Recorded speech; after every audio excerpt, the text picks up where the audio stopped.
Welcome back to the Dual Comm Podcast. This is episode 16. I am BBK Dragoon, and I am joined as always by the amazing Epos Fox. How are you doing, sir? I'm here. We're doing it. Things are happening. I'm looking up right now the first episode of our podcast here because we are very close to that 1 year anniversary. So I'll let you know about it in just a second. How has your week been? What's new? What's happening? Life is crazy and things are wild, and my server is melting down still with all of my precious family footage on it, and I'm still working on fixing that. So that's been not fun. But my Windows XP computer is almost done, so that's been fun.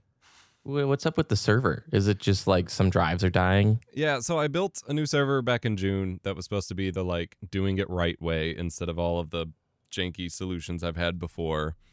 And as usual, I can't have a single technological project without there being some freaky ghost in the machine that no one can explain. And I'm getting a ton of file system errors, and certain files aren't reading all of a sudden after I've moved all of my 20 years of footage archives to it, including my family footage.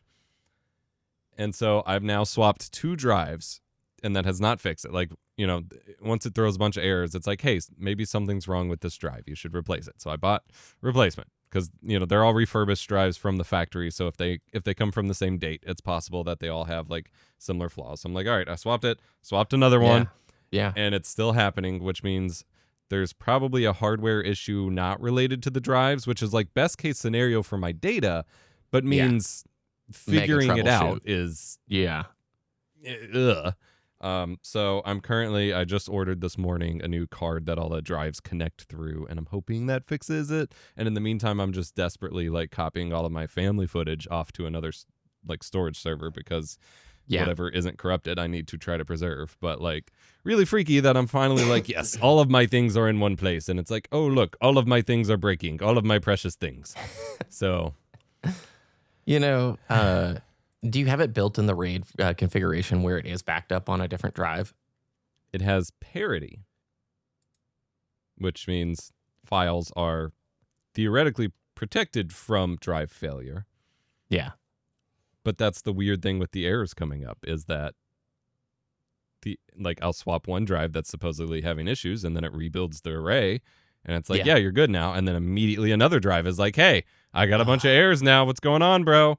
Oh, man. And so either some files are just truly broken now, and that's why it keeps throwing errors, or there's some other reading issue coming up. And so I'm hoping it's the latter. And if I got a buddy named Wendell who runs the level 1 text channel who's 2 hours away from me, I might have to make a emergency room visit to his offices with the server. Roll it in. Doctor! It's a server urgent care. Yeah. My data. But it's a real deal because I'm right now just slumming it on external hard drives. I want a NAS someday or a big fat, server, and to do it right, to put the money in to do the RAID array setup. I don't remember which number it is, but the one where you have the backups. And that is someday, if money is more plentiful, a goal. But man, every time I start looking at things that get in the thousands of dollars, I'm like, a pretty sick mountain bike. So that's my issue. Yeah. Our first episode of the Dual Comm Podcast was November 22nd, 2024. Today is October 22nd. We're a month out. What an amazing year. So thanks, everybody, for listening to the show. I think there's a handful of topics to go into today, mainly discussions, not a ton of gaming news stuff. But if you don't mind, I would love to just start by asking you, what games have you been playing recently? What have you been enjoying? And we could even extend it further. What media have you been watching? Because I want to talk about the Jellyfin server update a little bit. Yes. So I have mostly still been playing the same Pokemon Ruby, working on blasting through that save file. Haven't really picked up Horizon with the wife. We've been super busy. We've been watching a bunch of stuff, so we can talk about that for sure. I've been very excited for a few games. So there's one that our buddy Blizzard Ball keeps recommending to me called Fly Night. So I've got that installed. It looks like a combination of old school RuneScape and old school Elder Scrolls and Diablo or something. It looks ridiculously retro in a very, very specific way that I'm really excited for. Whoa. Yeah. This looks cool. Yeah, it looks really cool. And then reviews keep coming out for that Digimon story game. Digimon story game that I kept talking about that was going to be my replacement for Pokemon. I've installed it. I haven't had the time to because it's going to be a big investment. I haven't really been able to sit down with it, but reviews keep coming out and everyone's echoing basically my prediction. Like, this is the Pokemon replacement if you were fed up with Pokemon. And the more I see from the new one, the new Pokemon, the more I'm like, okay, I think I made the right call. Yeah. So game-wise, it's mostly been that. I've been working on setting up.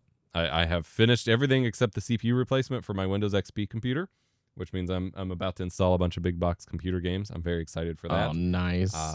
I had the processor upgrade in hand, but they shipped it wrapped in just paper, and it has a bunch of tiny pins on the bottom. And so it was a bunch of paper just wrapped up in a bubble envelope, and all of the pins got messed up. So oh gosh, I'm waiting on another one to get here this weekend. That's basically been this whole project, and even my server upgrade, I guess. It's like every time I think I'm about to finish it, I have to wait another week on another thing to arrive. Projects are brutal like that. Yeah. It adds up over time, and then you end up with a bunch of half-finished things. Yes. I have so many. Yes. I have so many half-finished videos from things. Like, I recorded a bunch of Wii games and GameCube games and PS3 games, and like all of which I'm like, oh, I'll make a video for this. And they never end up getting used for the video that I wanted to. I build it like way too big in my head. Like, it's going to be this grand 30-minute adventure. I need 50 games captured. Stat. Yeah. Oh, yeah. And then all I do is boot up SSX. Yeah. And then you're like, this is the vibe. This is all I need. Yeah. Yeah. Media-wise, my wife and I had just recently finished a watch through of Merlin, which is really, really good. The ending is whack. The last season really suffers, but like the whole show is still 100% worth watching. It's now my third or fourth time watching it since it wrapped up in 2012. But it was my wife's first time. Beautiful show. Super hard to get physical. They had a very limited run of seemingly both the DVD and the Blu-ray sets. So I actually just recently from a thrift store found the third season on DVD. So I went ahead and grabbed it because I never see it anywhere. But otherwise, we finished that, and then we already blew through, because I didn't realize it was so short, Murderbot, which is really, really good. It's really funny. We had just recently finished Resident Alien, and it is a very similar vibe. You've got the voiceover, you've got the quirky, not entirely human protagonist doing the voiceovers. It's very funny and very cool. They have a second season coming, but it's not out yet. I may pick up the books because it's also a book series. So that's been my main shows. I've also been watching The Morning Show, which is another Apple TV show that's got what's her name? Rachel from Friends, Jennifer Aniston, and The Morning Show. Reese They're like main frontrunner show on Apple TV right now. Yeah. So how is that, by the way? It's phenomenal. It's good. Really messed up. Like, it's heavy, but in terms of quality, it is phenomenal. So I'm mid season 2 on that, and then I've been setting up basically a live TV replacement on my Jellyfin server, and it's been really cool to see come together.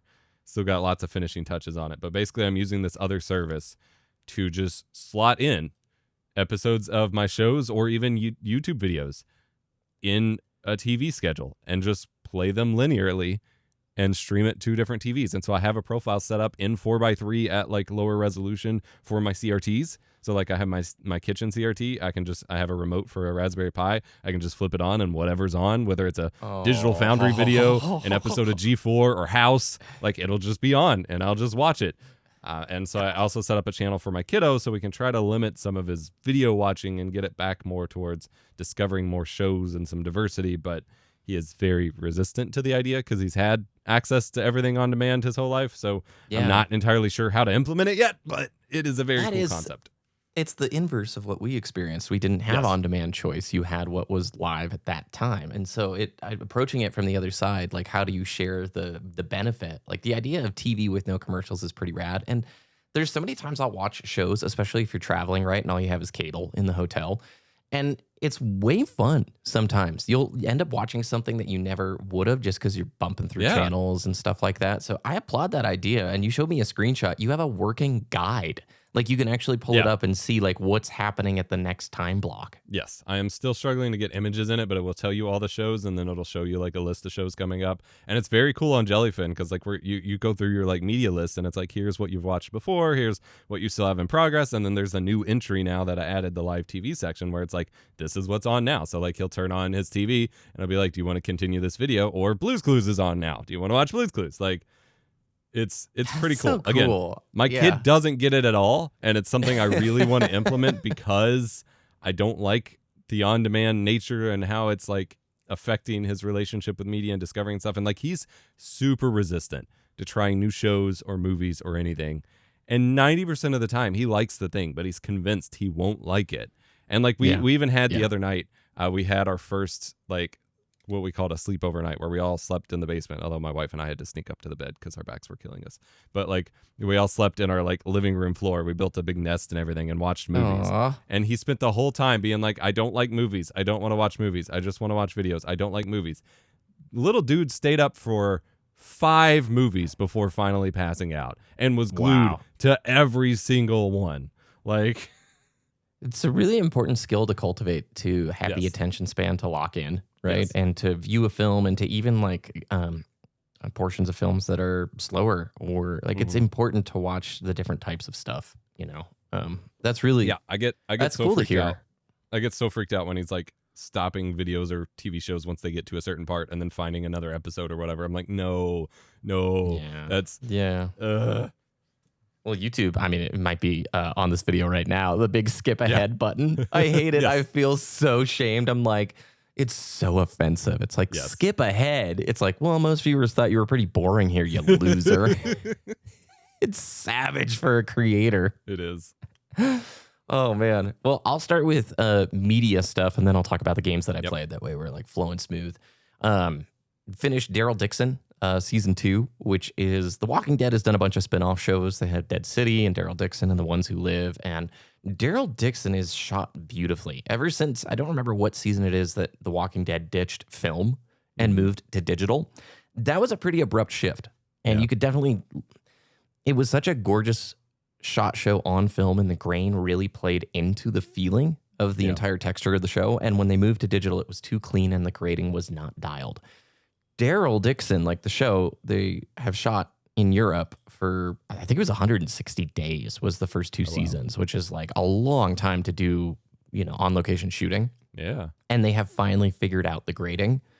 It's a gorgeous show. Absolutely gorgeous. And I don't know if I mentioned it on the last episode of the show, but I got season 2, the Blu-ray, for $10, which I believe is about the same price as just signing up for AMC Plus. And so that made me pretty excited there. And then beyond that, I've already gone over quite a few things, but just perusing, Walmart of all places has tons of $5 Blu-rays, which is shocking. So I loaded up on like 9 movies, like the Matrix trilogy and Transformers, The Dark Knight, Inception, The Italian Job, Elf. There's like a few others I can't remember. A Knight's Tale, like just fun things to throw into the collection. And so the Jellyfin server is getting bigger. I saw my first 4K UHD, Scott Pilgrim. Got that, and I have a copy fantastic. in 4K. I still haven't watched it yet. It's really great, and again, a film show, so you can see some of that loveliness. And I really love with most of the 4K UHDs, they typically throw the Blu-ray disc in, which is extremely nice because I'm recognizing I'm probably not going to want to rip many 4K UHDs to the Jellyfin server because it's going to transcode, and it's not that bad because I'm on that old living room gaming PC. That 1080 Ti can transcode like nobody's business. It's not an issue. But other than the HDR, if it's a good Blu-ray with a decent like bit rate, the juice necessarily isn't worth the squeeze in most cases. And so I'm, for the most part, with the exception of a handful, like I do want to see the Lord of the Rings trilogy on the 4K UHD, which I've heard is just glorious. But that's like $60 to $80. I'm not ready to spend that kind of money. So as much as I love the 4K UHDs, and it's amazing on an OLED, Blu-rays for the most part are just fine. And I am amped on this whole thing, dude. This this is a wild ride, and maybe I've spent a little bit more building the collection up than I would have with subscription services over the last month. But then I think about subscription services over the last year, and it's like, oh my gosh, my collection could be enormous. Peacock and Netflix together, they're both like, what, 17, 18 bucks? Yeah. $40 a month? Okay, let's round up. That is a ton of money at the end of the year that could go towards owning stuff forever. And I don't know about you, other than a few bingeable shows, I don't rewatch things when it's on streaming. I rarely will go back through it unless it's one of the comfort shows that you just have on repeat. But if I own it in the library, I'm way more apt to go back and rewatch that film down the road. You know what I mean? Yeah. No, I feel 100% the same way. And then on gaming wise, there's probably going to be SSX footage behind this because I love that game. I've played a lot of PlayStation 2. The only things I'm playing are PlayStation 2 and Final Fantasy VII Remake. I finished Rebirth around the time we recorded the last show, and I think I told you I was kind of fatigued and over it and done by the end. Well, it only took like a day and a half to be like, nah, I got to go play through Remake again. And I'm loving it. I'm like over halfway through with Remake, and it's so good. I got Final Fantasy 16 on like a big 50% off discount. Loving the PlayStation 5, loving the like discounts on some of these physical games. And I put that game down. It's fine. You know, it's literally Game of Thrones though. Yeah. They had the developers watch the show. They were trying to emulate a lot of the like emotions and the feelings, and some of the plot lines are just absolute copy paste Game of Thrones. So I will finish it and enjoy it at some point, but I have been in a Final Fantasy VII fever dream, dude, and I'm loving it. Which actually brings me into a quick discussion on PlayStation 5 stuff. Okay, a couple of articles. We'll leave them linked down below. The Astrobot lead developer talking about how the PlayStation 5 is special, not because of its visuals, but because of its solid-state drive and the DualSense controller features, and then also I think it's Shuhei Yoshida saying that PlayStation 6 needs to do something different other than just graphical power, because I think the quote is something like, not even I can tell the difference between some of these late-gen PS4 and PS5 games, right? Yeah, which, like, we all know. We certainly all know, but it's very funny hearing the quotes from a former executive. Like, that's been, I think, a big part of the lack of hype this entire console generation. Like, who do you know that went out and was excited for a PS5 Pro? Like, who? No one in my friend circle. Yeah. And the PS4 is still such an amazing value. And especially if we go back to base PS4, like even versus the Pro and then up to the PS5, there are clear performance and like quality upgrades in specific games. But if we're talking about like a whole new paradigm shift like we come to expect with consoles, it's not there. A game running on PS4 will still mostly look like a game running on PS5 Pro, assuming, it's made across generation, but like you'll just have higher internal render resolution and maybe higher frame rate a little bit and whatever, but it's not this big drastic, you couldn't do that on a PS4, which is how so many console generations have been. Astrobot, I'm going to interrupt, is the only game that I feel like has given me a truly PS5 experience where I'm like, I could only experience this with the DualSense. It's the only... And that's not graphics-based. Yeah, you couldn't do the PC port of it without the DualSense or whatever. Yeah. It's just got too much of the gameplay mechanics tied into it. And maybe this is the show. You've alluded to it for a while. Let's talk about some of the great PS4 stuff here after we discuss the graphics thing, because I think we could absolutely talk about some incredible PS4 games. I'm in that zone right now. I beat Final Fantasy VII Remake on PlayStation 4 when it came out. Drop dead gorgeous game. Unreal Engine 4, solid performance, really smart, like how they leverage the power of that console. I think it is a beautiful game. But I'm playing it on PS5 right now, and it has upgrades. It's got a PS5 version. And I will be honest with you, Epos, I could throw the PS4 Pro next to it and play that version and not notice hardly any difference. It's so minimal that it's not worth the cost of whatever the next gen console would be. And so I think this is it is a weird trend, right? All these former executives who are now really talking the talk. It's like, okay, well, cool. But I think there is some truth to it. If PlayStation 6 reveals And it's all about we've made advancements and graphic changes. The memes of the PS5 Pro differences, they're everywhere. They're notorious, you know? And I'm sure it's a sick system, by the way. If I had the funds, it would be a cool thing to pick up, but the worth level is not there for me. Yeah, I've debated it for a long time, especially because I could theoretically justify it for capture like reviews over on main channel. Yeah. And I'm like, I could do it. But like every time I've looked at it, I'm just like, I won't feel good about it. Because I'm like, well, then I could put the base PS5 in the house, upgrade our PS4 Pro, run things a little better in there, and it'll be great. Yeah, but like, really, does it really matter? And I've come down and just been like, no, I don't think it's a good investment, especially when we know that we're only a couple years out from a PS5 Pro. And see, what makes me nervous. So I feel good and nervous about this because in those same articles, he gives another quote about how he actually really likes that the current leadership of PlayStation skews younger now, whereas for a while it was Jim Ryan and his very outdated perspectives on so many things. And he thinks that a younger generation will take things in a better direction. But I don't know that we've seen any evidence of that. And all of at least Mark Cerny's hyping about upcoming PlayStation technology has just been about the AI upscaling engines, their partnership with AMD and the AI this and AI that. And they had a whole thing with a whole like interview with Digital Foundry with the Naughty Dog guy who's like their main tech tester guy now. Yeah. And it was just all about the AI rendering pipeline. And it's like, gamers don't care about that. Buzzwords. Yeah, like why are mushy, we here? Fuzzy. I will say a good rasterized game. Obviously, there is some incredible things that DLSS and that technology can do, clearly. But I have concerns because there's mush for some of it. Like, and I would prefer a lower down, well rasterized game. Yeah, I put down Black Myth Wukong because at least on PC, which is where I had it, you couldn't disable the like AI upscaling and sharpening and stuff. And so every time I moved, especially because I play right in front of a big TV, like I was seeing all these weird outlines around everything. And like it was genuinely distracting. And I'm someone who likes DLSS and like turn it on in most games and I'm not someone who complains about this stuff at all. And in that game, I found the entire like pipeline there to just be super distracting to the point that I just put the game down. I was like, I can't stop looking at this. This is not helping me here.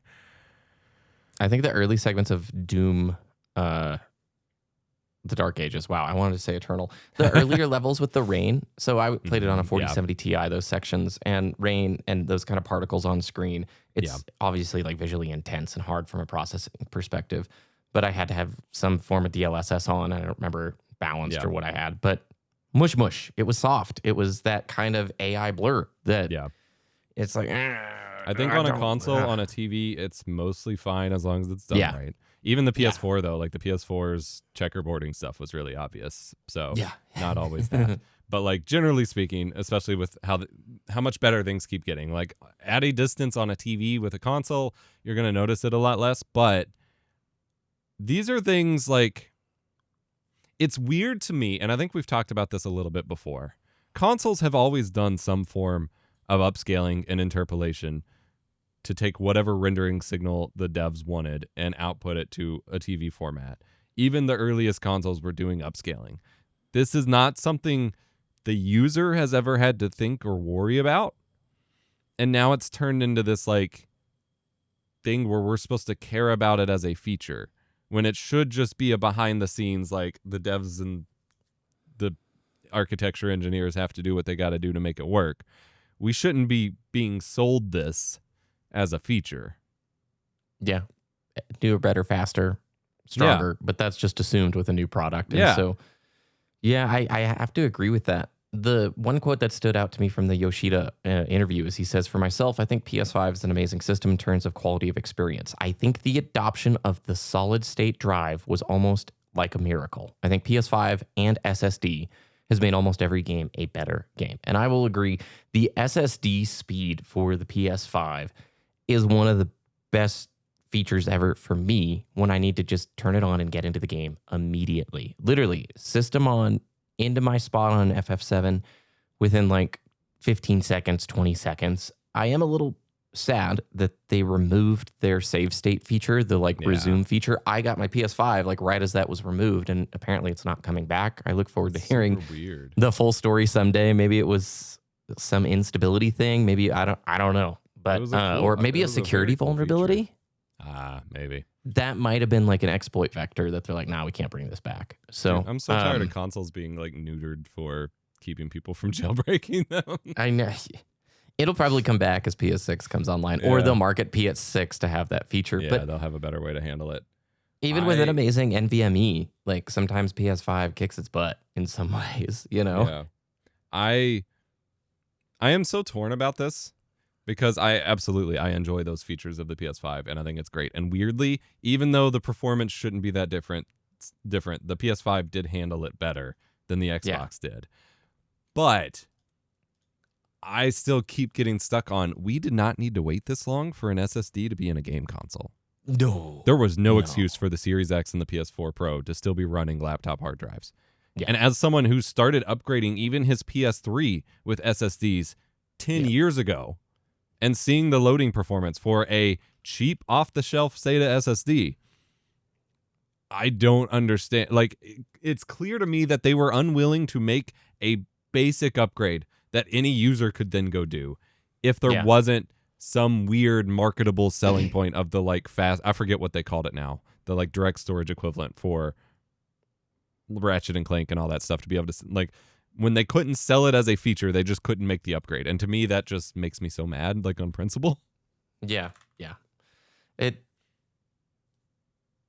It's hard to go back to super long load times. I will say playing PS3, as much as I have nostalgia and I love that system and I still think it's great, the amount of load times in MGS4 is like just absurd. Yeah. But that's why you get your 2 terabyte SSD, install you can install any game from disk to the drive, install it while you play it. It runs so much faster. Does it really? I didn't know that. So the SSD does have like the hardware has bandwidth for the faster speed. Yeah, like it won't be full bore, like whatever. And games are still, it won't turn it into a PS5 because games are still built with okay, we're going to wait for the loading state. But there was already this, like within the PS3's life cycle, we already saw the upgrade option of like the first couple years of PS3 games, you just ran from disk and dealt with it. Then after that, we started seeing games offer the option to install from disk in their menus because it made it faster just loading it from the hard drive versus the disk in the first place.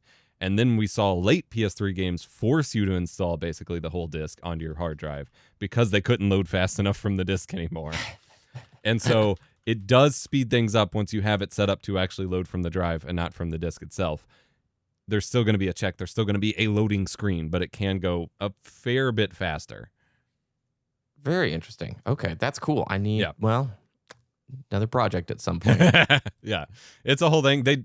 I will say, PlayStation's always made it super accessible. Like on the PS3, you have a little flap on the side that you unscrew and you can just swap it out. On PS4, you got to slide the little top flap off. And my base PS4 that my dad has, I have a giant like lump attached to it because third-party companies were making big hard drive upgrades for it. So like the PS4 he has, I think has like an 8 terabyte hard drive on it, like a desktop hard drive. It's ridiculous. And then the PS5, obviously you just pull off the sides and you can put NVMe drives in. So like, I will say PlayStation's always made it super accessible, and on Xbox you could never upgrade the storage without hacking it. So huge points there. I just think it's ridiculous. We were getting a new professional console in 2018 that didn't have an SSD in it.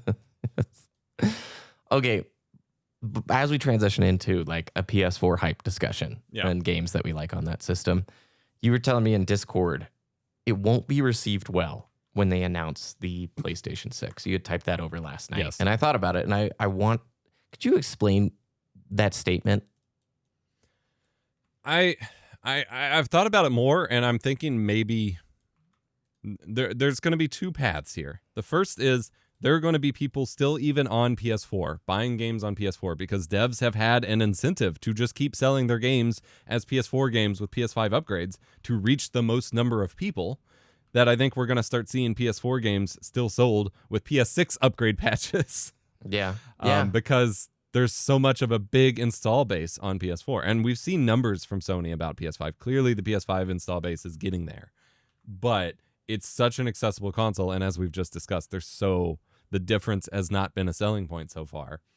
But I also think that maybe the PS5 the PS6 is a long enough gap that maybe that's finally the point where people will start upgrading. Like the people who are still straggling on PS4 may just skip the 5 entirely and be when the 6 comes out, if it's not too controversial or too expensive, maybe they'll be like, all right, this is my time. And maybe we'll see even more people move off PS4. But the reason I said that was because while it has died off some now that we're 5 years into this generation, which is impossible for me to wrap my head around, people still feel like the generation's barely started. The sentiment is still like we still have so few games that really tell us this is the next generation. And we still have so few games that are really taking advantage of it. The PS5 has a ton of games. I've always hated that idea. That thought. Especially because you can just play PS4 games on it. Like you're buying a system that runs games better. It shouldn't be a problem that you're also buying older games that run better on the thing. Like you should not always expect just every game to be brand new to the system. But that's a whole thing. But like, as I understand it, PS5 Pro has sold very few units. People are not interested in an expensive new upgrade. And unless somehow Sony can just come out with like a really price conscious PS6 that's like $400 again, I don't see anyone being happy about them introducing a new system and starting to have a couple of exclusives for it, as they always do, to show off the tech that they're going to miss out on for a system that they can't afford, that doesn't seem to have any meaningful upgrade over the one that they have, be it a 4 or a 5 or a 5 Pro. And I just don't. It is such a muddy landscape right now with the gaming market, with the state of the economy, with the state of gaming. Like, I don't see them having anything to swing with that will make people excited for this console, and it will just seem crappy that they're coming out with a new one now. And I know it's that time. I know that's how the console life cycle goes. I don't think they're wrong for doing it. I think they're going to maintain PS5 a long time. Yeah. I think you're totally spot on, right? Like, yeah. And I think it's going to push them to have a policy potentially that pushes devs from being able to release PS4 games anymore. Base PS4 is almost old enough to be retro by old definitions. Obviously, we have to start evolving our definitions, but used to it was like 10 or 15 years. We are over 10 years on the PS4. And games are still coming out for it. They had some statement. I'm trying to find the news article, but in the last few months, they have talked about the end of life support for PS4, potentially. I'll look into it, but we're in that time frame. Yeah, and I think that's going to be negative PR on top of the announcement, like, because people are still going to be like, well, why would I upgrade? And now I can't get games for it. What the heck? Yes. According to GamesIndustry.biz, many other operators of major online and live service titles are looking into timelines to pull the plug on their support for the PS4. I guess that's not necessarily like, dude, God of War 2 released a year into the PS3. Yeah. I never knew that. I don't think I realized that either until I saw your video. 2007, dude. Yeah. How sick is that? And what's worse, like, no wonder they had like 2 or 3 different God of War collections for the PS3, but no wonder they pushed it so hard, because the worst part of that was you could not put it in your PS3 and play it. Yeah. I mean, well, if you the lucky few who had the first wave of still functioning PS2 backwards compatibility PlayStation 3s could, but within a year or two, most people with functioning units could not. So it was a very, very small window, and they're probably like, that's fine. So I'm sure on release, a lot of people could. But then by time most people bought the PS3, they could not. Because remember, PS3 was very slow to launch in terms of like market share because of the price and the other issues. And they were later than 360 anyway. So it's not like it had a massive install base on day one. No, but at the very end of its life, through smart moves and the marketing campaign with Kevin Butler and the games, like end of PS3, there is a point where the line overtakes the 360. Yeah, and it I just meant moves and moves and moves. Yeah, I just meant I'm when agreeing God with of War you. 2 would have released. Yes. It was a niche platform. So I think you're probably going to see with PS5, like maybe like what happened with late PS3. We're going to have this point where PS5 and PS6, it's just the difference between the pro patch and the non-patch. I don't imagine we're going to have many just PS6 only experiences. Maybe Team Asobi will be like, this is Astro Bot 2 Electric Boogaloo, and it's got a controller that I don't know, it's got a pedal attachment that you use to move Astro. There'll be some weird gimmick that they can't develop it for PS5 for. They got to bring back the boomerang controller design that everyone shared from the PS3, except you actually have to throw it and have it come back to you. Yes, exactly. The Moon Knight controller, as I'm calling it. This is a weird generation for PS5 because the games that are there are incredibly big budget, mega narrative, knock your socks off kind of games. Yeah. But as a result of them nuking a lot of their live service plans, it feels like a squandered generation. And now that we have development timelines that are like 5-year plus for so many games, this is the first real generation where there's like, well, here's our big hitters, and now we're going to start our 7-year dev cycle working on our PS6 games. You're only really getting, for the big budget games, like one release per system. I know we complain a lot about the dev cycle times these days, but like I think it's more prescient than ever when we have a new generation coming, because it doesn't feel like a good investment when we only get one entry in a series of games per system. Yeah. Like even as great as Horizon is, we got a PS4 game and then we got a PS5 game. And then we're waiting a long time to get another game. Like, and freaking Grand Theft Auto skipped an entire generation and may at this point skip a second generation with how long it's taken. Like it may be a PS6 launch title. Like, yeah. Oh my gosh. PS3 to PS6.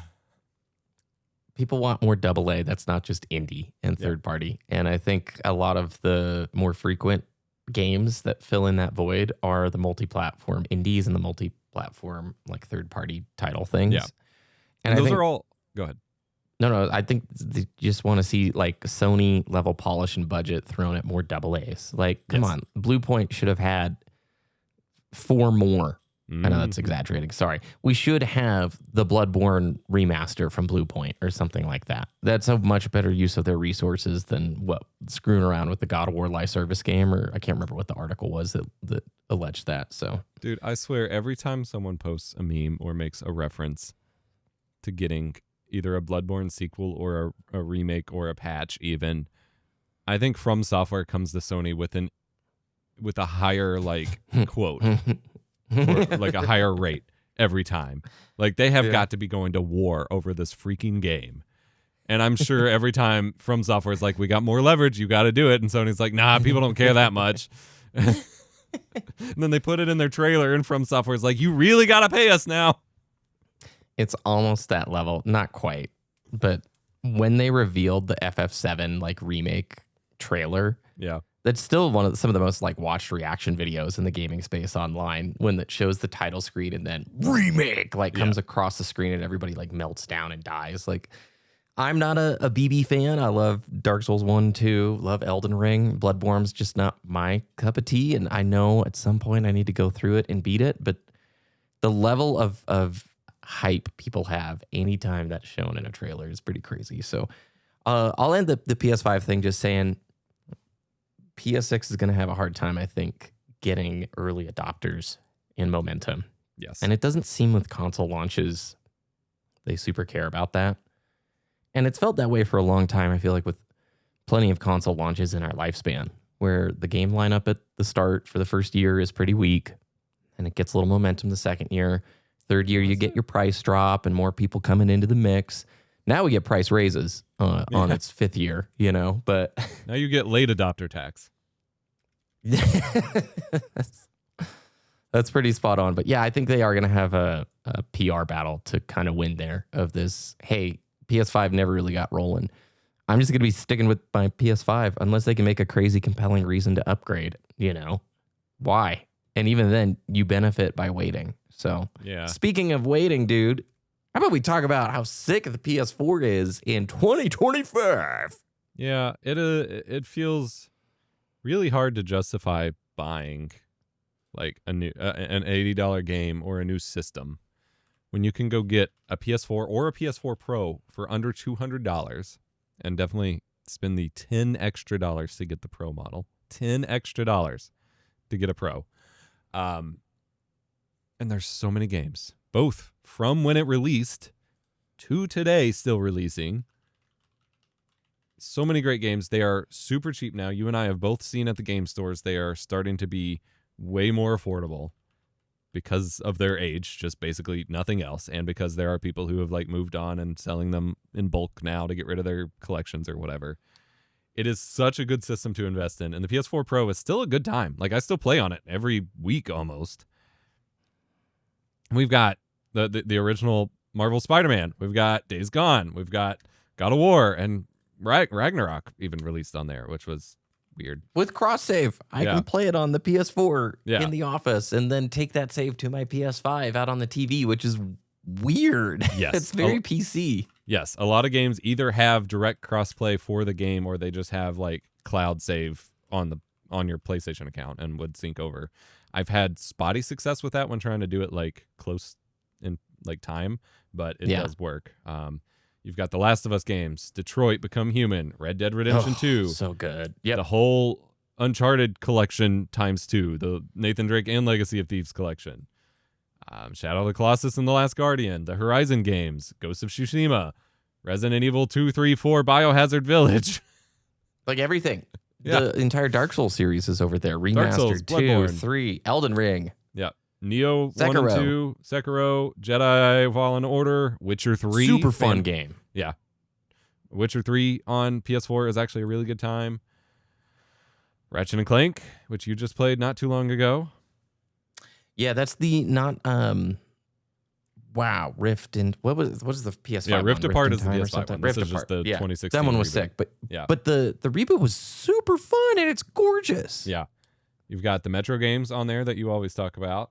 We've got the Spyro trilogy, the Crash Bandicoot trilogy, and Crash Team Racing, and Crash 4 if you're into platformers. Nier Automata. Nier Automata, must play, super good. Didn't mean to cut you off, but the entire Kingdom Hearts collection is there. So if you get the yes. It's called like 2.8 or the story so far. I can't remember what it is, but that's like every Kingdom Hearts collection game up until 3, all bundled into one. And then you have Kingdom Hearts 3, which is super fun. Like, I love those games. And you can play the entire thing right there. Yes. Days Gone, Until Dawn, Just Cause 4, Mad Max, Bayonetta. Silk Song. Yes.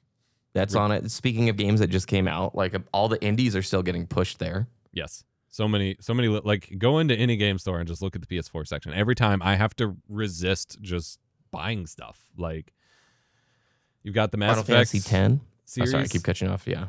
No, you're good. That was $5 on this sale. Yes. The Legendary Edition. So continue. Sorry. No, you're good. The Mass Effect series and Andromeda, Dragon Age Inquisition, Watchdog, Shadow of Mordor, and Shadow of War, Cyberpunk, although I wouldn't play it there. Just avoid that one. Yeah, avoid that one. COD 4 and MW2 both have their remastered versions on there for the campaigns. I imagine the multiplayer for the COD 4 remaster is probably nuked. Nah, it's still got like its fan base. Okay. It's about as playable as any copy of COD 4 is in the year 2025. But I still go back and play it sometimes. Like it's the only one I can play these days. The Katamari game's got a collection on there too. Yes. The reroll. Yeah.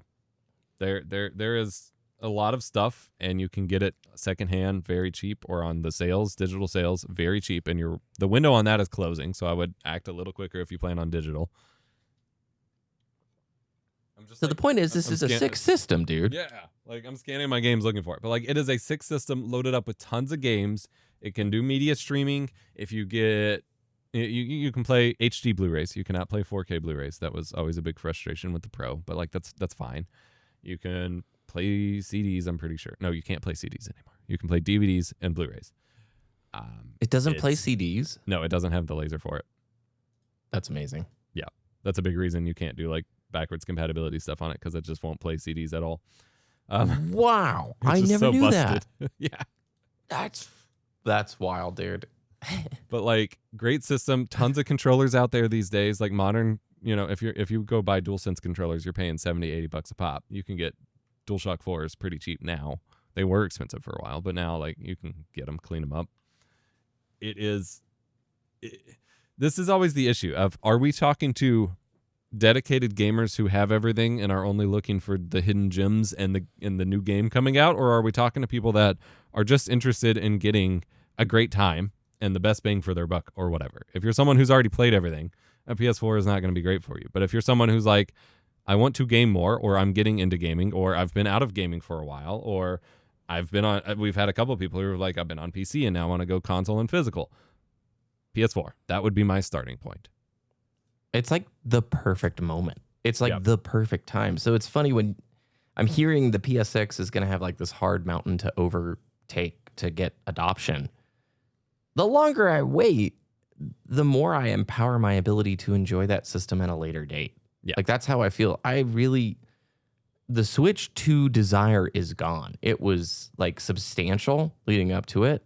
Then I was a little bit like, I'm not interested at that price point. If you want to hear a more nuanced discussion at it, if you're like a diehard Switch 2 person, Party Chat, which is our companion podcast to this one, which is on Epos's channel, Lost Saves. I will leave it linked down below. We had a long talk about this on the most recent episode of that. But all I know is at the end of Switch 2's lifespan, I'm going to be able to pick up that. Well, who knows? Maybe the used market for that system, I might pick something up cheaper. If you're in that window of people are starting to get rid of the Switch 2s, but YouTubers like us haven't made videos about how great it is.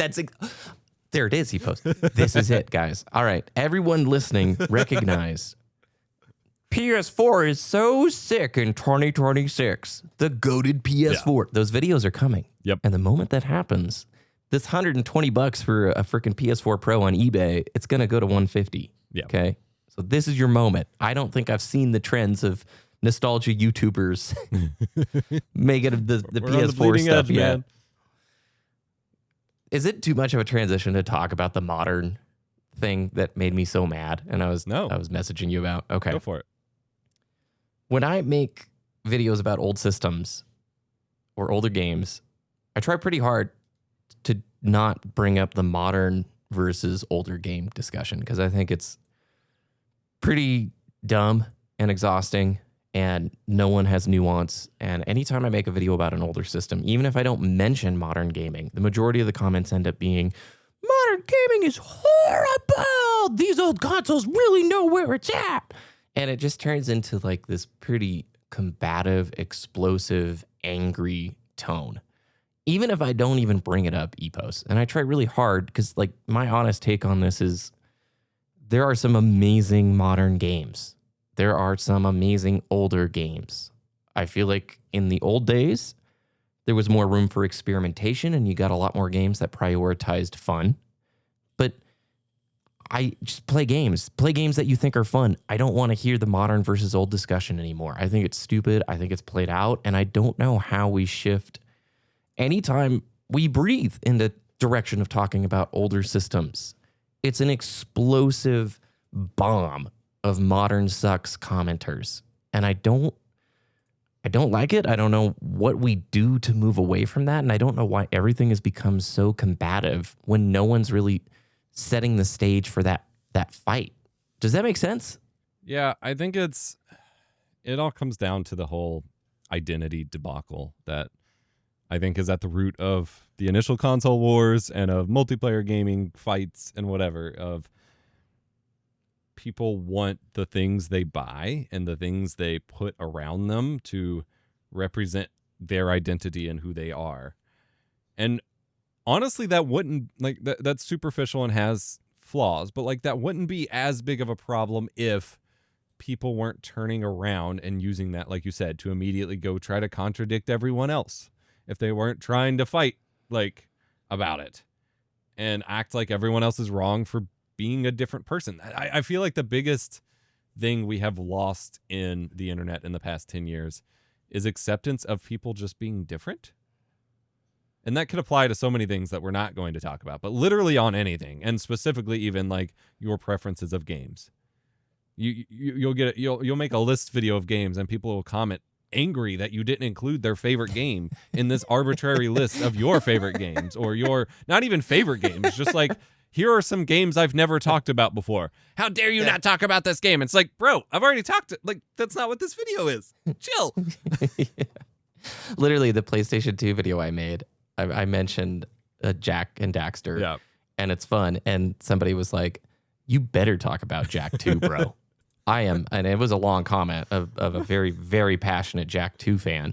Yeah. And literally, it's like, you know, when I was a kid, in my PlayStation 2 era, I wasn't old enough to have a job. Yeah. The games that I got were gifts from my parents, and I played what I got. And it was literally like Christmas and birthday, bro. If you're lucky, maybe an in-between, but it's so wild to me how combative everything on the internet has become, where people are waging fights that don't exist. People are yelling at the title of a thumbnail or what they perceive the framing of the video is without even watching the content. I know you've experienced this. Someone will go on a diatribe thinking that your video is about something it's not at all. Yes. And I think that's this weird perception, as there's clearly on YouTube right now an incredible wave of nostalgic content pushing old consoles in this current year and how worth it they are, which I do think is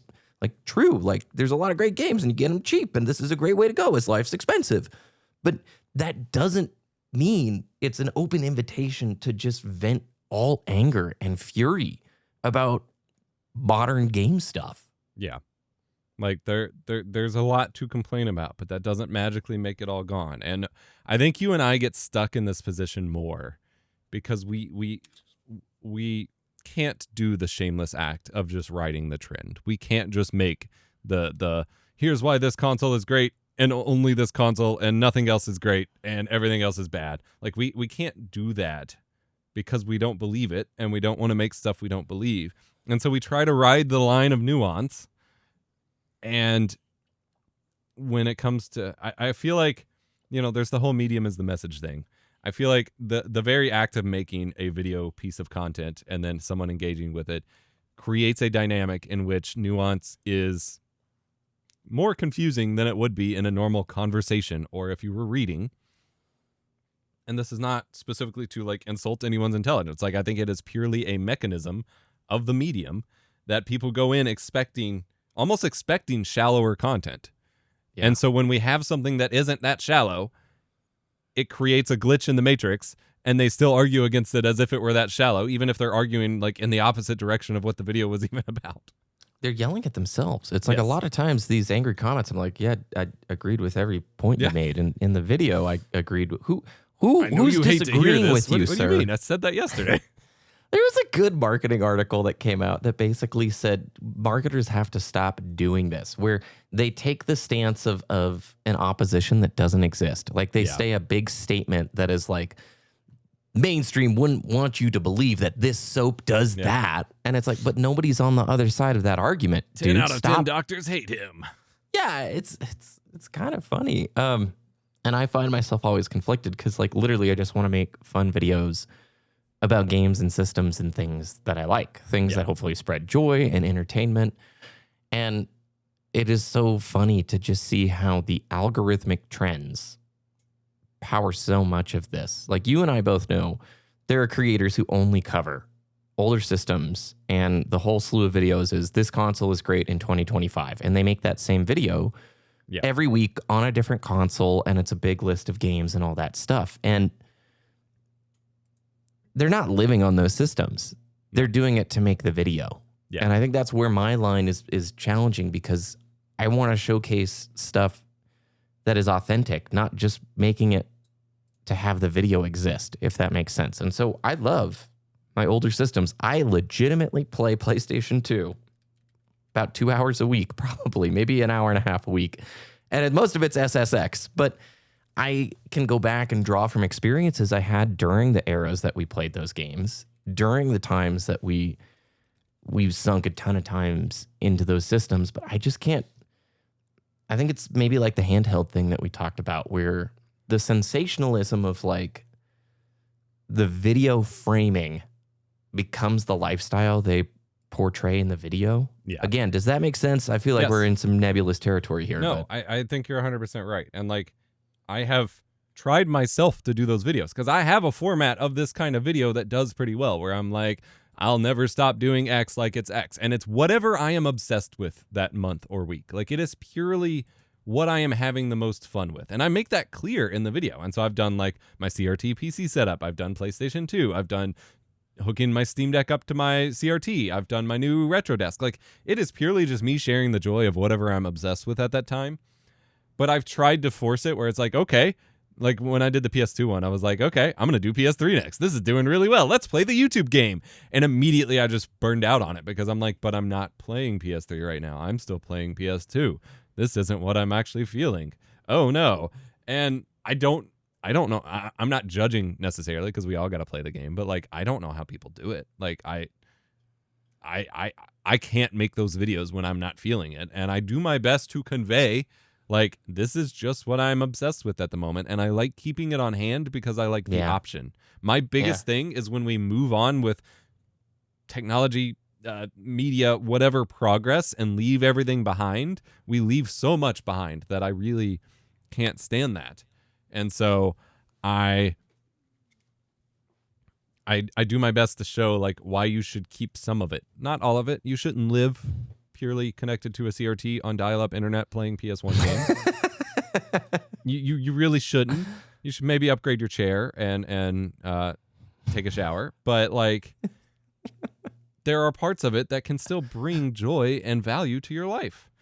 And it feels really hard to be. We have been doing this a very long time. Like, this has been core to like who we are as gamers for a long time. We've gone back and forth about PS2 gaming for years and years. So it's hard for it to be a core part of our lifestyle and for us to still get kind of caught up in the whirlwind of the trendiness of it.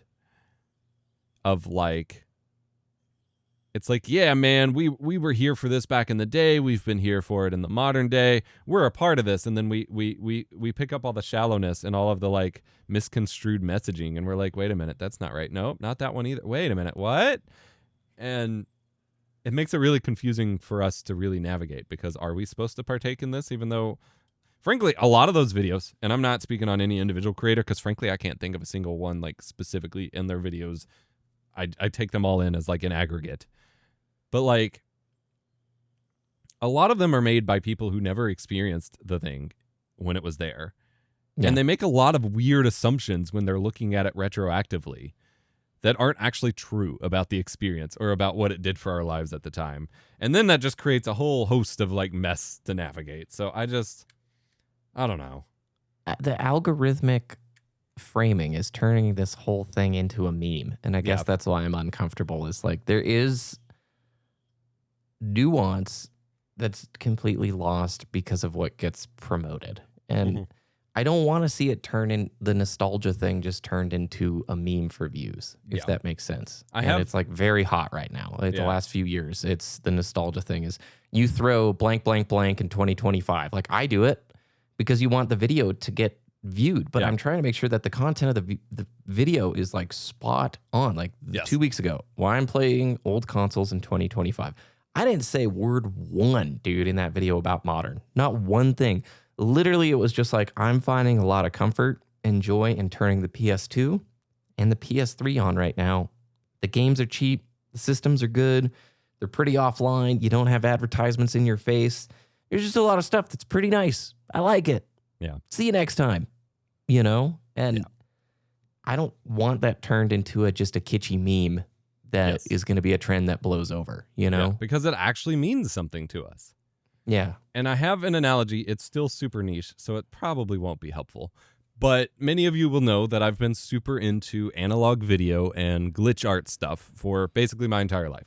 Messing with VHS tapes, having that style in my videos. Like even in my earliest days when I started working with companies, I had companies being like, why don't you go with modern corporate graphics, man? I don't understand why you go with like retro stuff.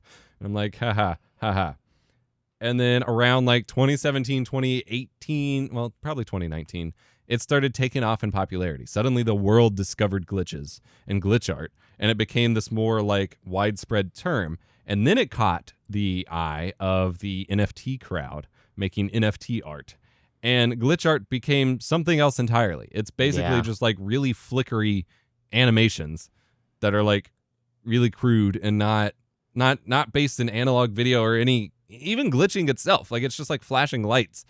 And suddenly like that is what glitch art is and a glitch artist is. And I'm like, you've taken this thing from me. And sure, it's cool because the rising tide has raised the sales too, but like what has taken over in the like mainstream view of it is this completely different idea of it entirely. And it just feels wrong. And it starts to taint my relationship with the thing because it's harder to engage with it when everything that I look up around it is tainted by this new approach to it. And we saw the same thing with, again, super niche, but like ASMR content on YouTube, which is like whispery and tingles and stuff that makes tingles in your brain if you have the right senses for it, can be super relaxing. After a certain point, it took off in the mainstream, and people like we'll see celebrities doing a whole bunch of it, and they're just like crunching bags of chips and wadding up paper and all these like super abrasive sounds because ASMR, instead of being these relaxing like specific sensations, got dumbed down to just be basically like I forget the word, the word Foley, which is just like sound effects. Just like really close to the mic sound effects. And that's not what it was in the first place. And so people either thought it was that or something really, really inappropriate that a certain portion of the market was doing. And suddenly it was impossible to find good ASMR stuff anymore because it got ruined by this weird algorithmic trend because everyone wanted to just capitalize on the algorithm. And I'm so tired of having stuff ruined by this. By the way, I remember when that trend was popping off and one of those celebrity videos doing it, they exported the video with mono audio. So like the whole thing, what audio, meridian, sensory, whatever the word is. It's supposed to have binaural, binaural? Oh God, my southern accent. Binaural, whatever. Stereo audio. Stereo, dude. It was a mono audio track. And I'm over there like, I'm not even like into that world. And I was like, you idiot. It was probably like Vogue or one of those things. I'm like, we saw... I hope this doesn't get back to them. The X Games did a new logo reveal like 3 weeks ago. Yep. And it was an Envato graphics template that they didn't even change the template text for. They like edited half of the template. Text, and transition text.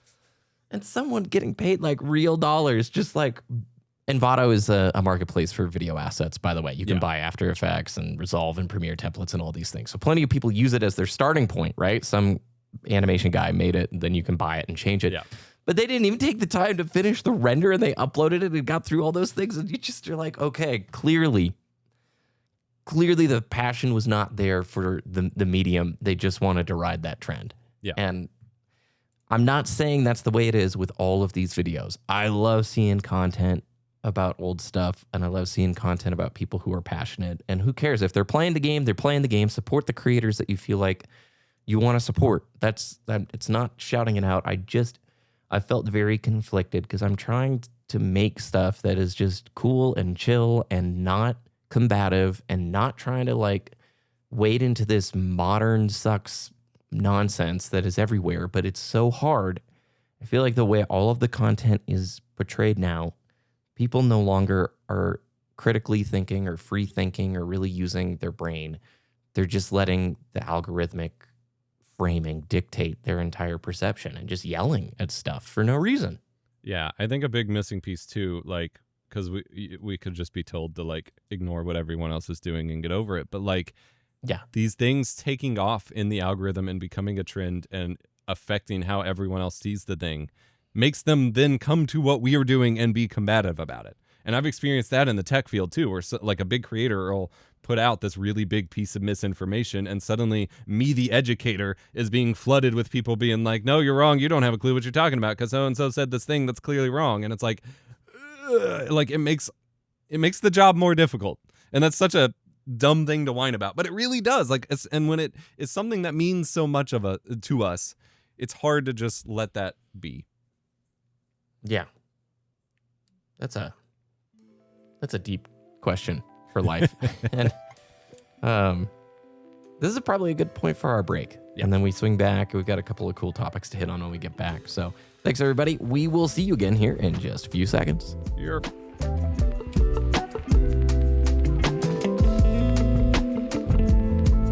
I'm going got to throw a curveball here and jump off of the show notes e-post. You just published a video today, as we're recording this, called "We Leave a Part of Ourselves Behind," and it hit really hard. And so I'm going to recommend people go and check out the full 12-minute video over on your channel. It'll be linked down below.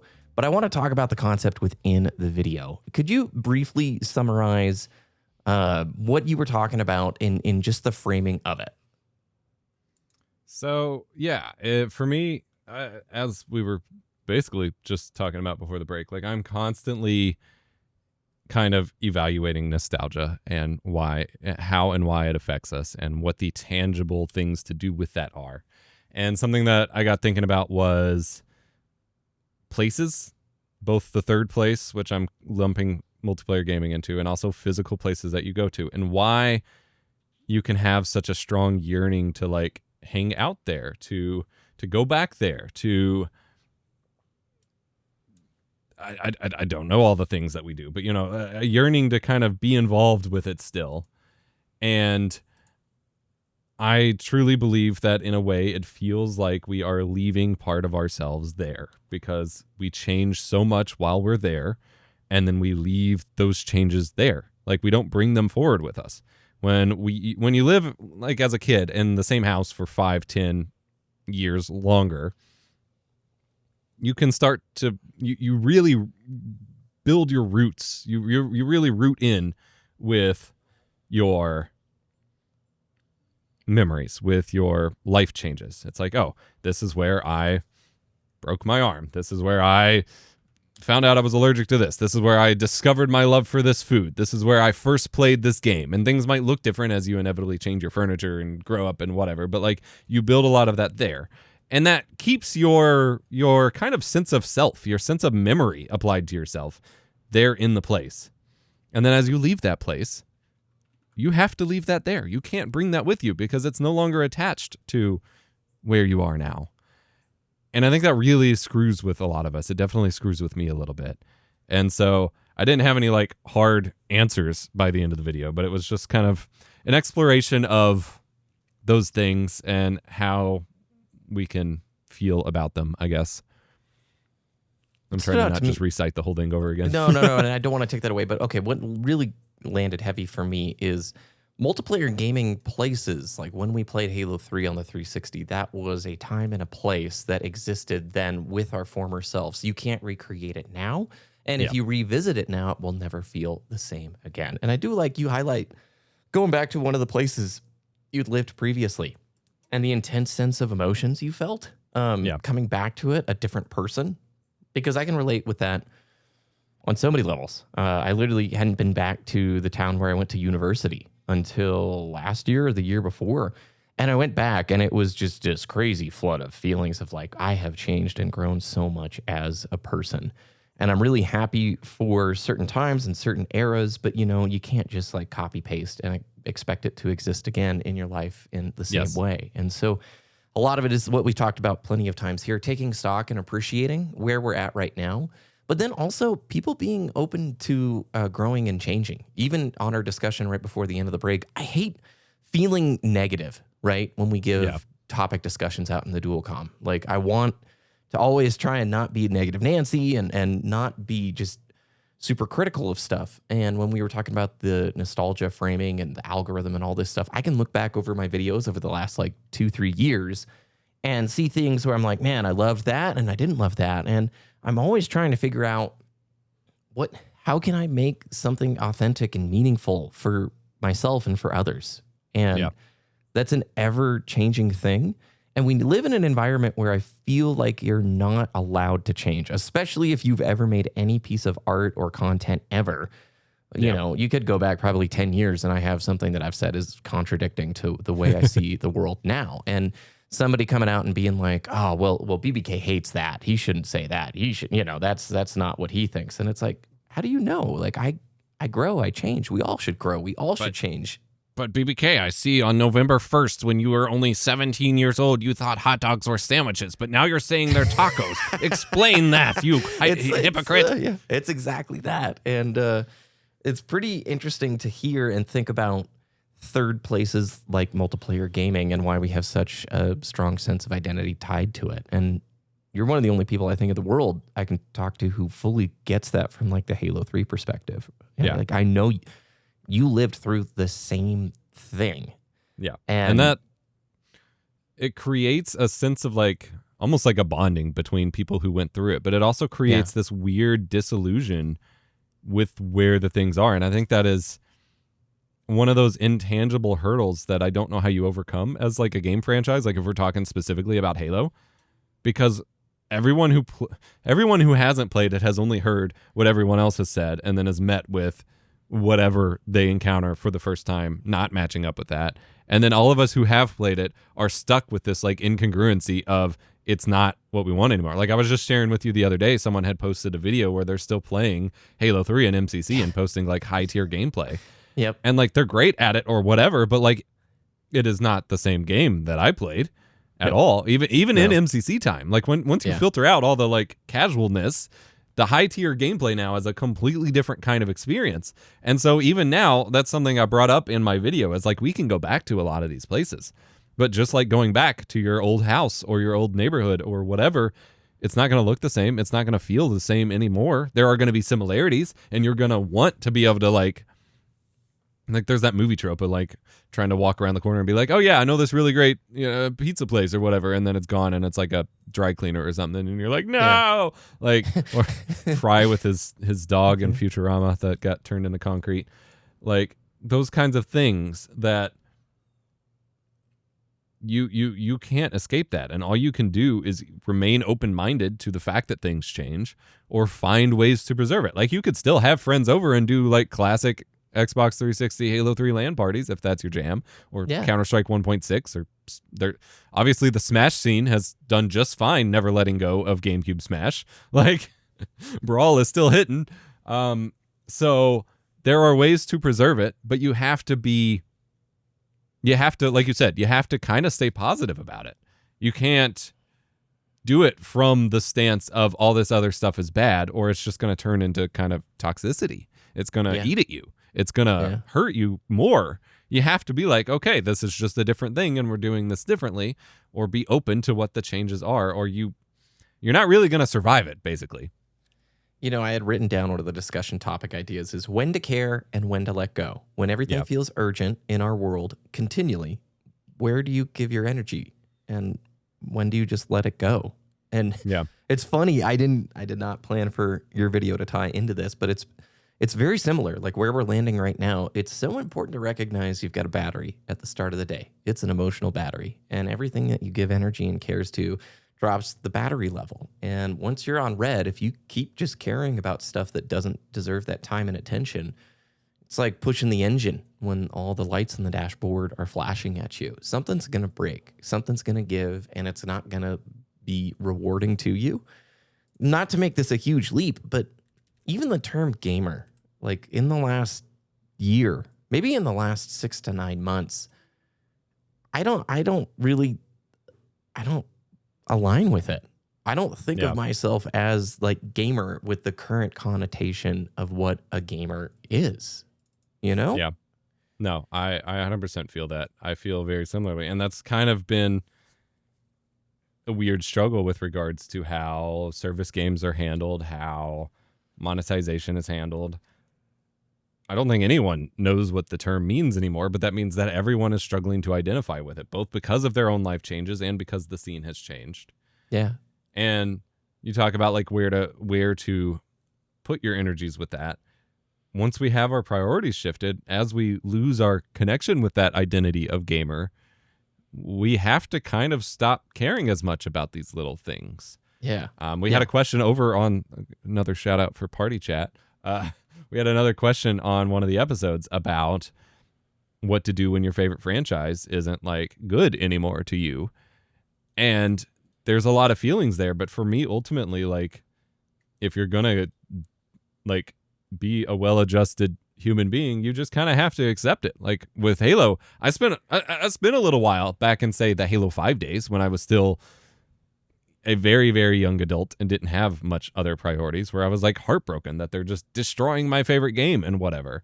And obviously I've had a lot of time to process that and kind of mourn the game, but also like I've got other priorities. If Halo sucks, I've got other games to play. I'm just going to play something else. Like, it sucks, and I'm going to respond appropriately to the franchise in terms of my investment in it to respond to that, but I'm not going to go like let it ruin my life beyond that point, because my identity is not John Halo. My identity is someone who once enjoyed Halo and who can now just play other things. Like, I have to let my energy go where it matters, and a video game isn't always that anymore. Do you think this is like hyper tied up with the fact that we've made YouTube content, like gaming content, for 13, 14 years or whatever it is? Because I do. I think in so many ways, like, it's easier to move on if you haven't built like a channel or community around certain franchises and games. Like, when I say I don't align super with that gamer term, I think your definition, the connotations you alluded to, are correct. Like, very live servicey and a lot of streaming culture now and things that I just find super cringe. Like, Twitch is like very, on the whole, like a lot of that stuff is just silly to me, and I have zero interest in that side of things. And so it's turned into something that is like not it. But growing up, I always was like, yeah, dude, like, I've got my life going, but then there's also these games that I like just because I like them. I loved Metal Gear Solid. I loved Final Fantasy 7 and 10 and Kingdom Hearts and things that nobody on the schoolyard was talking about. And there was nobody in my circle ever to talk or relate or share about those things. That's why YouTube felt so insane to me. Like, wait a minute. There are people uploading their Halo gameplay and talking about life and the game and this whole amazing community. It was unreal. It was so cool. And so I think from a perspective, I've held on deeply to plenty of these franchises and this idea of being somebody who plays and uploads games because of like YouTube and stuff. Whereas this conversation may fall flat with a lot of the listeners who are like, yeah, dudes, this is obvious. I just move on. Like, it's just a part of my life. It ain't my life. I don't tie my self-worth to how good Call of Duty is doing, bro. Yeah, we get those comments sometimes. Like, we even had one, I think, on the most recent party chat from a couple days ago. The comment came in a couple days ago that was just like, I guess I don't take this the wrong way, but I feel bad for you all for being quote unquote normal, I guess, because I don't have any of these problems. So I guess I'm not normal. And I'm just like, what? But it's that same idea. Like, a lot of people keep it at arm's distance and don't blink if something goes wrong. Like, my mom loved Crash Bandicoot when I was a kid and loved Mario when she was younger. Yeah. But she's never going to care about the modern state of either of those IPs, like, or what they're doing. Like, that's not going to affect her life. If there's a new good one and I buy it for them to play on their console at home, she'll have fun. But otherwise, it's not affecting her day-to-day mental state, whatever happens with. She was like, that was fun, and I appreciated it. Yeah. There's no expectation that it should go on forever. Yes. I think the internet does a number on that, which is unfortunate. There was a comment, maybe it was on one of my videos and not a Dual Comm, but it was like, you guys are overthinking it. And I'm like, yes, welcome to the Dual Commentary Podcast. It's all about overthinking everything. Because you are correct. Yes, that is the point. The overthinking is the point. Yeah. But I do think there's also some generational factors that play into what you said about it not going on forever really stuck out to me. Like, when I especially think of this with YouTube, like, people who have grown up where YouTube was always a thing from the moment that they were conscious of the world, you kind of assume that it's stable and stagnant and always going to be there. And for us who saw it come and saw other platforms like come and go, like, we have a different relationship with it because we've seen the rise and fall of similar things and we've seen it go, and that creates different feelings. And I'm not saying either are right, frankly, because often I am not, but like, it creates a very different dynamic with the thing when it's been a staple your entire life versus when you've seen it grow and change. And similarly with franchises, like people who started in Reach or 4 with Halo versus people who saw it come up through Halo 1 and the Macworld demo and all that stuff. Like, you saw what it was at its peak, and then you saw it change a whole lot. And for other people, they're just like, yeah, those are just old games. I want to say I finally let it go, but I really, whatever's going to happen with Halo is going to happen with Halo. And I've kind of just accepted that. And I will probably play whatever the new thing is and go, cool, great. Hopefully it's good. But the hope of reigniting a Bungie era, Halo 1 through 3 kind of feeling, I let it go and I kind of moved on. And this year, in the last year and a half, has been pretty... I don't know, the word vulnerable is like what comes to mind, because instead of just playing stuff out of habit because of your routines, like who you hang out with, who you talk with through Discord, your real life friends, whatever, or in our case, like what we upload, that kind of, I didn't listen to myself for like a decade. I wasn't really paying close attention to the feelings test for a long time with this hobby. And in the last year and a half, I have. And it's kind of weird. And going back to your video about revisiting places, I'm revisiting who I was prior to YouTube. And I am playing stuff just because I think it's fun. Like, I'm not going to make probably videos about Final Fantasy Rebirth or Remake or anything like that. It's just I'm playing it because it's fun. And I haven't really allowed myself to just do that stuff for a long, long time. And I know that sounds really stupid. I get it. It's maybe this is a complete like YouTube creator problem. And like this isn't even the job, you know, this is just hobby. I could upload whatever. But it's very emotional in some ways. Just reevaluating why you do what you do each day, the hobbies you have.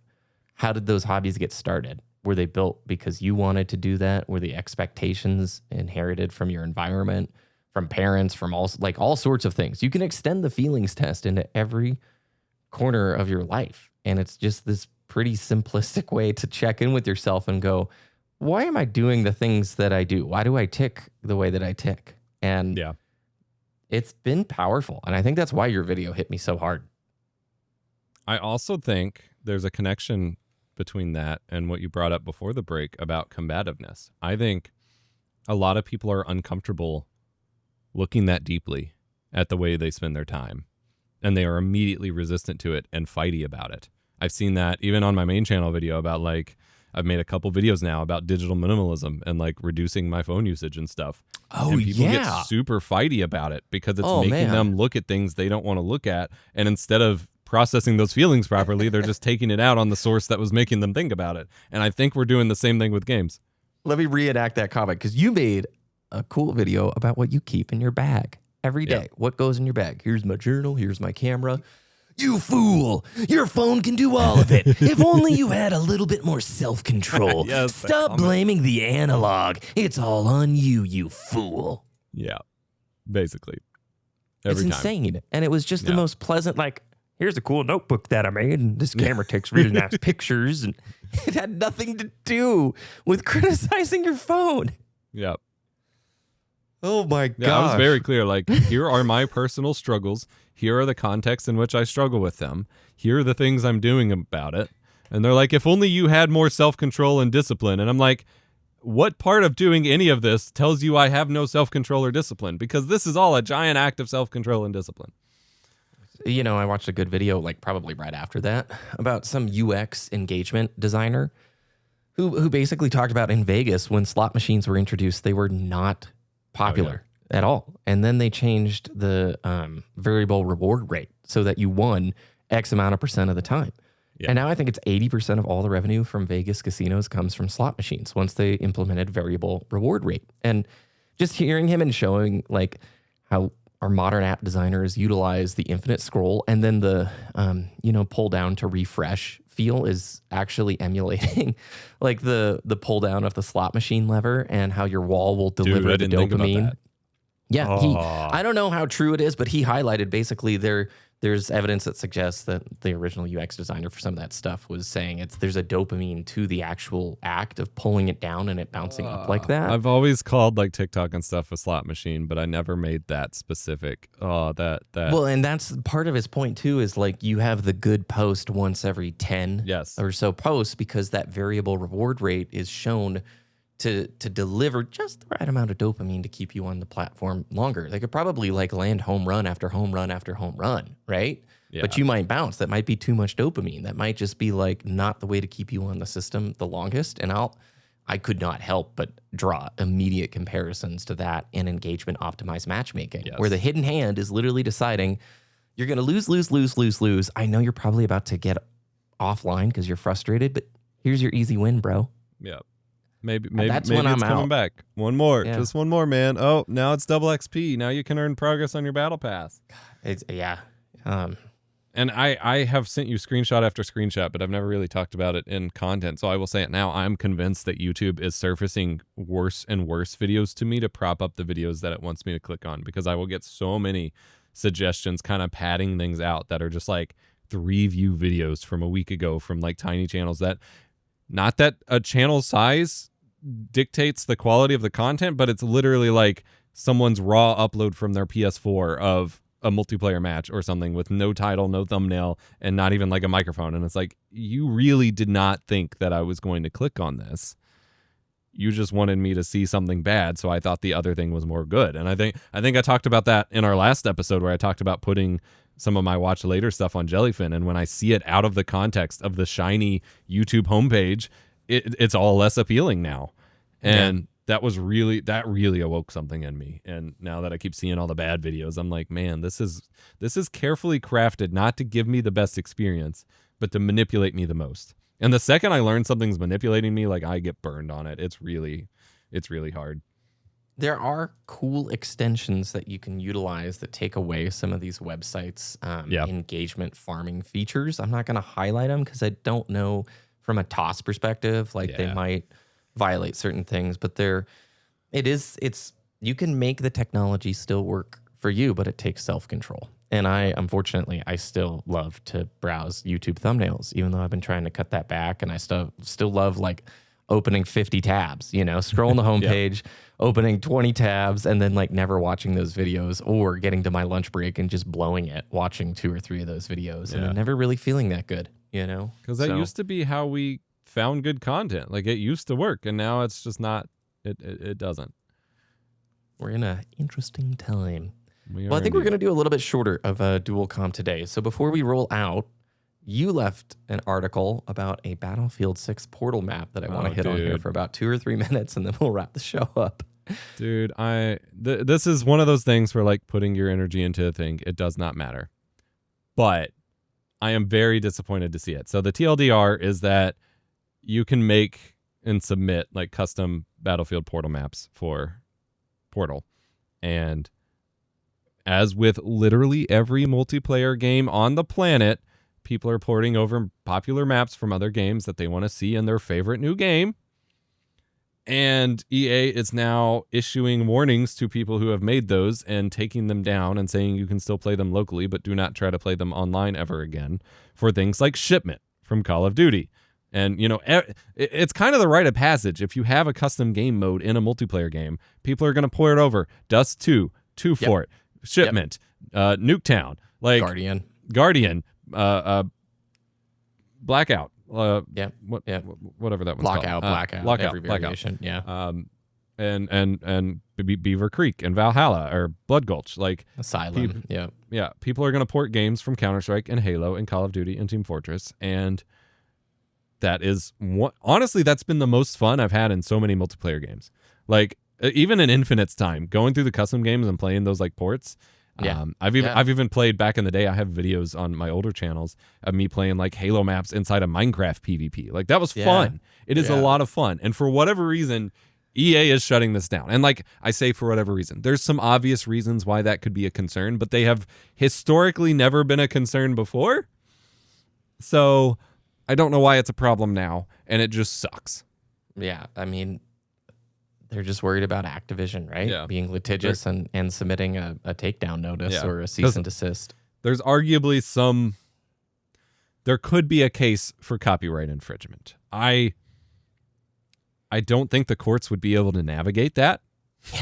That's what I'm thinking about here. Like, how deep does the trademark go? Right. Do they trademark individual maps? Is it the architecture and the geometry of the map? Is it the art? Like, where does it stop? Right. because COD 4 was not the first game to make like a map with shipping containers, like or like a small little square map. Yeah, a square map. So like, there's no precedent, and there's no precedent to be set that would be good for gaming, and that's more reason to avoid it. I get it, but like, it feels really doubtful that there'd be a real case there, but they don't want to get in trouble for it.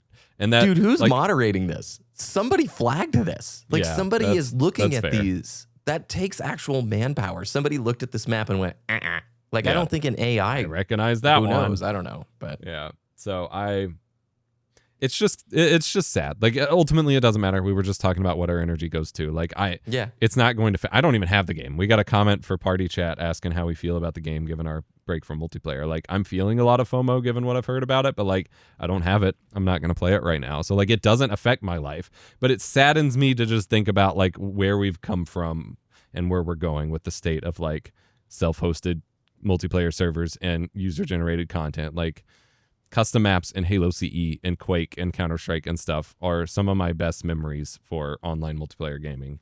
And it's sad to see when those things start to get kind of stripped away. wild times, dude. Wild times. Yeah. Where can people find your content, dude? Lost Saves and Epos Vox on YouTube and stuff like that. Neurospicy.cooking for the cooking blog. I'm only mentioning that because I'm about to go smoke like 13 pounds of pulled pork, and I'm very excited for that. 13 pounds? Yeah, I've got 2 like 6.5 pound things of it because it's better with a lot of meat stuff if you cook it and then freeze it. So like, we've had it frozen, but I need to just go on and cook it, and then all we got to do is heat it back up. And pulled pork freezes really well, so I'm just going to smoke it all today. So throughout the winter, I don't have to worry about maintaining smoker temps or anything. It's all already cooked.